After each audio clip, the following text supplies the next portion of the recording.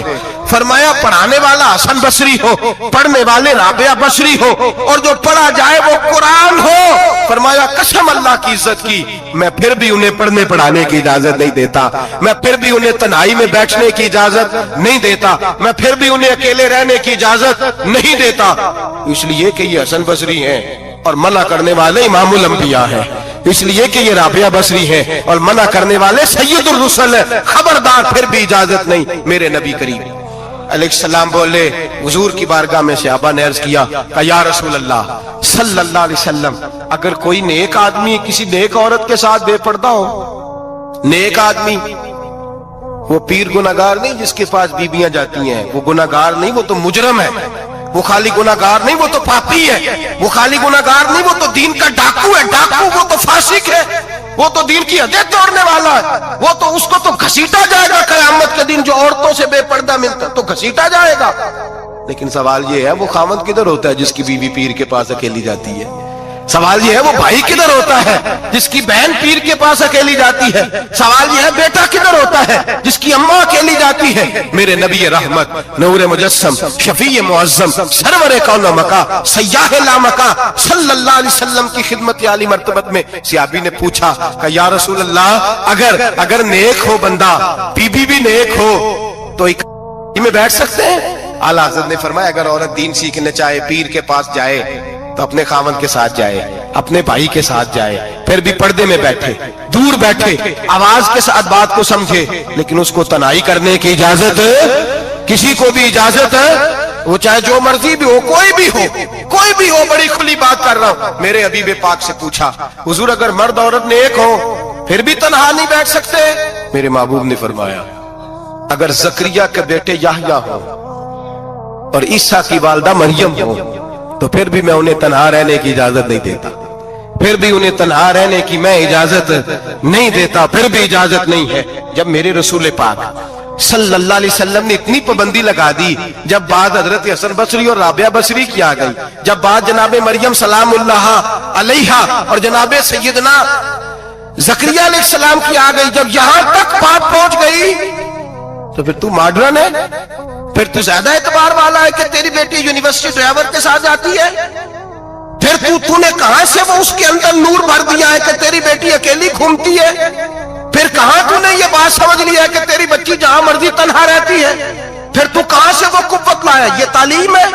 اقبال نے کہا یار مشرق ہوس میں گلتا شباب اریاں شراب اسیاں, اسے بھی دیکھو گری کے اسیاں, ہم ایسی تہذیب کیا کریں گے. اور اقبال کہنے لگے تمہاری تہذیب خود اپنے خنجر سے خودکشی کرے گی, اس لیے کہ جو شاخ نازک پہ بنے گا آشیانہ وہ ناپائیدار ہوگا. میرے بھائی ہم لوگ پہلے ہاتھ میں آگ کا انگارہ دیتے ہیں, پھر کہتے ہیں بیٹے تو نے جلنا نہیں. ہم پہلے اس کو ساری سہولیات دیتے ہیں, پھر کہتے ہیں تو نے بگڑنا نہیں. میرے نبی رحمت نور مجسم شفیع معظم صلی اللہ علیہ وسلم نے فرمایا جو بی بی بن سور کے بازار جائے, میری طرف دیکھیں, آنکھیں کھول کے دیکھیں, یہ حدیث آپ نے سنانی ہے. انشاءاللہ بولیے, سنائیں گے انشاءاللہ تعالی, بول کے انشاءاللہ کہیے آپ کو ثواب ہوگا. سنائیں گے انشاءاللہ. میرے نبی کریم صلی اللہ علیہ وسلم نے فرمایا جو عورت بن سور کے بازار جائے, اب تو خیر بیویاں برقع پہن کے جاتی, برقعے پہ بھی کڑھائی کی گئی, برقعے پہ بھی کام کرایا, برقعے پہ جو کام اور نقش نگاری ہوئی ہے وہ 10,000 کی ہے.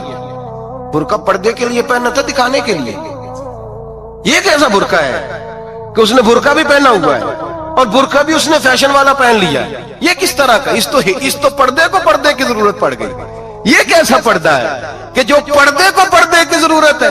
برقع تو اس لیے ہوتا ہے کہ مجھے دیکھے کوئی نہ, اور اس نے تو پہنا ہی اس لیے کہ ذرا لوگ دیکھیں تو صحیح میں نے کتنا قیمتی پہنا ہے. اس حجاب کو حجاب کی ضرورت پڑ گئی. میرے حبیب پاک علیہ السلام نے فرمایا بلا ضرورت. عورت کو اجازت ہے بیمار ہو تو ڈاکٹر کے پاس جائے, عورت کو اجازت ہے ضرورت پڑ جائے گھر میں سودا سلف نہ آتا ہو تو لینے چلی جائے, عورت کو اجازت ہے اگر گواہی کی ضرورت پڑ جائے تو پردہ کر کے قاضی عدالت کے پاس گواہی دینے جائے, عورت کو اجازت ہے حج پہ جائے, عورت کو اجازت ہے عمرے پہ جائے, عورت کو اجازت ہے کہ اگر کسی وقت جہاد کے لیے عورتوں کی ضرورت پڑ گئی تو حضرت فاطمہ اور جناب عائشہ کی سنت ادا کرے جہاد کو جائے.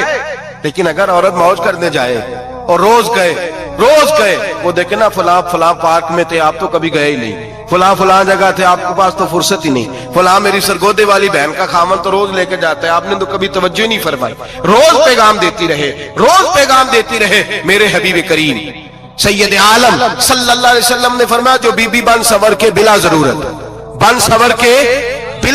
بازار جائے, نبی پاک علیہ السلام نے فرمایا ایک قدم وہ اٹھائے گی تو اس پر اللہ کی لعنت برسے گی, فرشتوں کی لعنت برسے گی, زمین والے لعنت برسائیں گے, آسمان والے لعنت برسائیں گے. اور میرے حبیب بولے تو فرمایا جب اللہ کی لعنت برسے گی تو میں بھی اس بی بی پہ لعنت ہی کروں گا جو بی بی بن سور کے جائے. اور آگے سن لیں میرے حبیب نے فرمایا اگر اس کا خامد راضی ہو اس کے بن سور کے بازار جانے پہ آپ ناراض ہو جائیں, اللہ کرے اس بات پہ ہو ہی جائیں اور اللہ کرے بدل جائے نظام, جو خامد خود میک اپ کرا کے تیار کرا کے پارٹی میں لے کر کے جائے, جو سامنے والی فرنٹ سیٹ پہ خود بغیر نقاب کے اس کو بٹھائے, جو موٹر سائیکل کی پشت پہ خود تیار کرا کے بٹھائے اور جو خود کہے تو چلی جانا جا تو شادی بھی تو دیکھا فلاں کام بھی تو کرا میں آزاد ہوں. میرے حبیب نے فرمایا جس کی بیوی بن سور کے جائے, جس کی بیوی میک اپ کر کے جائے, چیلم پہ بھی بیوٹی پارلر سے ہو کے جاتی ہے, جس کی بیوی بن سور کے نکلے وہ راضی ہو وہ خوش ہو. بعض ایسے منع کرتے ہیں ناراض ہوتے ہیں وہ گناہ صرف عورت کے ذمے ہے, لیکن اگر عورت بن سور کے نکل رہی ہے اور خامد راضی ہے وہ کہتا ہے ہاں ہم ماڈرن ہیں, ہم جدید دور کے ہیں, ہاں جدت اسی کا نام ہے, ہاں تو لوگوں کو پتا کیسے چلے گا ہمارے پاس پیسے ہیں, کیسے پتا چلے گا کہ 3 گاڑیاں ایک ابا جی کے پاس ہے, ایک بیٹی کے پاس ہے, ایک بیوی کے پاس ہے, کیسے پتا چلے گا کہ ہم بہت تعلقات والے, ابا جی فلاں شادی پہ, بیٹی فلاں گھر میں اور بیوی فلاں گھر چلی گئی, ہمارے تعلقات زیادہ ہے اس لیے ہمیں زیادہ جانا پڑتا ہے. میرے حبیب کریم علیہ السلام نے فرمایا عورت بن سور کے جائے خامد راضی ہو وہ جتنے قدم اٹھائے گی اتنے ہی اپنے خامد کے لیے جہنم میں مکان تعمیر کرے گی. فرمایا اس کے خامد کے لیے اتنے مکان دوزخ میں تیار ہو گئے, وہ جلایا جائے گا, وہ تپایا جائے گا, وہ جہنم کی آگ کا ایندھن بنے گا. اور میں نے شاید آپ کو درجن بعد حدیث سنائی ہو, میرے کریم رسول نے فرمایا بی بی ایک ہوگی پر 4 آدمیوں کو جہنم میں لے کے جائے گی. یا رسول اللہ کس کو؟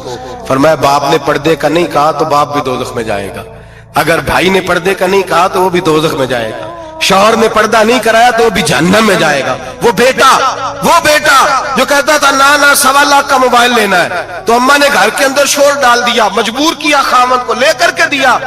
اس بیٹے سے پوچھا جائے گا تو ساری ضدیں اماں سے منواتا تھا, یہ تو نے کیوں نہیں کہا پردہ کر لے, اور اب تو بی بی ذرا 40 سال کی ہوتی ہے تو کہتے میری خیر ہے میں بوڑھی ہو گئی ہوں, میری خیر ہے روٹیاں ساری کھاتی ہوں باقی سارے کاموں میں جوانوں کی طرح ہوں, پردہ نہیں میں نے کرنا میری خیر ہے, فلانا تو میرے بیٹے کی طرح. ظلم کی حد ہے, ظلم کی حد. کزن ایک دوسرے سے ہاتھ ملاتے, کزن وہ کس مصیبت کا نام ہے, کہتے یہ بھائی ہے, او بھائی یہ بھائی ہوتا تو اس سے نکاح ناجائز ہوتا, اب چونکہ اللہ نے اس کے ساتھ نکاح کو حرام رکھا ہے تو یہ تمہارا بھائی ہو سکتا. میرے رسول کریم صلی اللہ علیہ وسلم نے فرمایا سور نجس العین ہے, کتا بالکل ناپاک نہیں ہوتا, کتا بھیگ جائے تو بعد اوقات ناپاک ہوتا ہے, یا کتے کے منہ سے تھوک نکلے تو ناپاک ہوتی ہے. سور نجس العین ہے, پورا ناپاک, خشک بھی ہو تو ناپاک ہے. میرے حبیب پاک علیہ السلام نے فرمایا ایک سور ہو وہ پہلے ہی ناپاک, اور دوسرا پھر وہ سور گند میں لپٹا ہوا ہو, غلاظت تو سور کو لگی ہوئی ہو.